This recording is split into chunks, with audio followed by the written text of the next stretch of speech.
হ্যাঁ, এই যে আমি চান করে এসেছি, দেরি হয়ে গেছে অনেকটাই। রেডি হয়ে মাকে খেতে দেবো। আমার তো ফোনের ক্যামেরাটা অতটা ভালো না, ভালোই না, অতটা না, ভালোই না ক্যামেরা। আবার কেউ ধরারও নেই ক্যামেরা।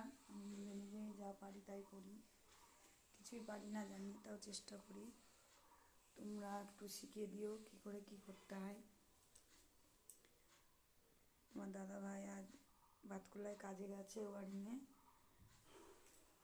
আজ খাওয়ার অত ঝামেলা নেই, দেখি কী রান্না করি।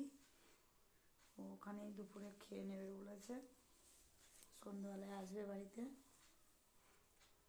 তার জন্য অত তাড়া নেই, বাইরের কাজগুলো কমপ্লিট করে তারপর স্নান করে উঠলাম।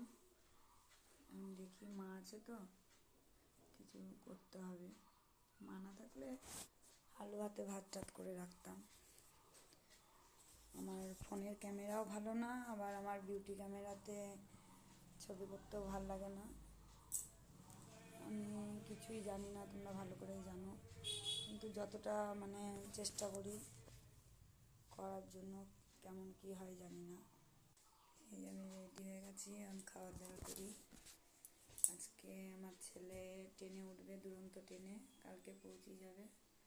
আমার ছেলে আবার হোটেল ম্যানেজমেন্টের পড়া করে হোটেলে গেছিলো, তো হোটেলটা অতটা ভালো না, অসুবিধা হচ্ছে। তো বললো যে দোলের মেলায় তাহলে যাই, যে অন্য হোটেলে চেষ্টা করে যাব।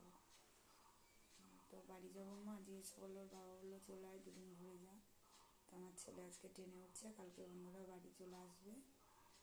তো আসলে আমার ছেলের সাথে পরিচয় করিয়ে দেবো। ছেলে যদিও বা আমার ক্যামেরার সামনে আসতে চাইবে না, কারণ আমার ফোনের ক্যামেরা ভালো না।